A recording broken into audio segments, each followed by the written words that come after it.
revue de presse de Derrière les fagots, avec encore beaucoup de politique et de social à la une. De toute façon, on le savait.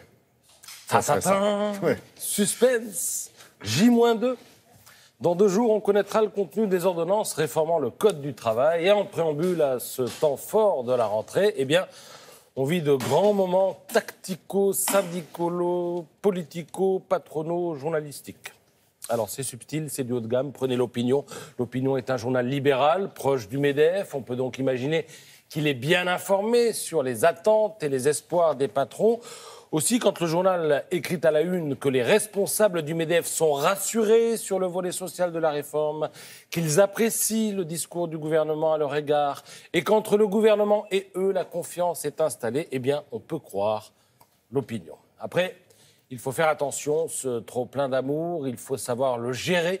Il ne faut pas que les opposants à la réforme sentent que les choses se font sur leur dos.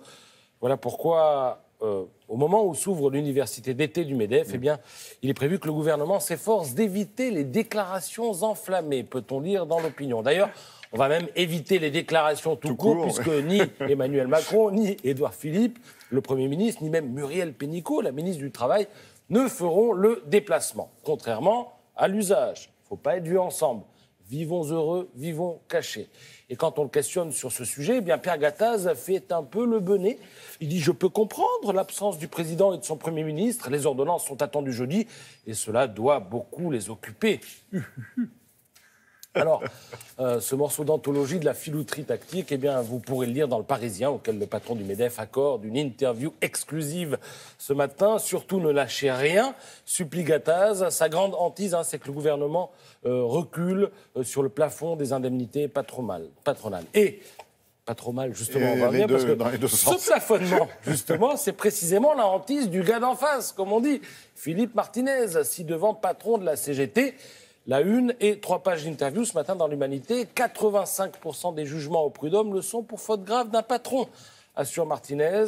Désormais, ce dernier pourra provisionner un licenciement, quelle que soit la gravité de la faute, et c'est très grave, dit le patron de la CGT. Conséquence, appel à la grève pour le 12 septembre, dans 2 semaines, pile poil. Alors ce sera un barreau d'honneur, questionne l'Humanité. Le 12, c'est une première étape, répond Martinez. En général, dans les grands tours cyclistes, il y a plusieurs étapes. Il va donc y avoir un grand tour cycliste en septembre. Il faut le savoir. Alors, Gattaz d'un côté, Martinez de l'autre. On encourage, on menace, on dévoile ses attentes, on exprime ses craintes. Cependant que le président de la République, lui, fin lettré, comme chacun sait, donne une petite connotation culturelle au tableau général. Devant les caméras de télé, hier, il a exhorté son gouvernement à ne jamais céder aux Cassandres. Alors, vous pensez bien que certains éditorialistes, ce matin, n'allaient pas laisser passer ça. Dans le genre sympa, vous avez Cécile Cornudet, dans Les Échos, elle dit « Ne jamais céder aux Cassandres n'empêche pas de les écouter. La voyante de la mythologie n'avait-elle pas toujours raison ?» demande l'éditorialiste. Et puis, dans le genre coup de boule, vous avez Patrick Appelmuller qui parle de lapsus dans l'Humanité. La sœur d'Hector prédisait l'avenir avec exactitude et la chute de Troie qu'elle annonçait a bien eu lieu. Une certaine fébrilité gagne donc l'Olympe. La distance jupitérienne ne paierait pas. Il faudrait revenir au b.a.-ba de la pédagogie, etc., etc. Alors ce matin, dans les journaux, on n'en sait pas forcément plus sur les ordonnances, Laurent, mais on en apprend beaucoup sur la mythologie grecque. Alors n'oubliez pas, Cassandre, c'est la sœur d'Hector. Absolument. Okay. Merci Patrice.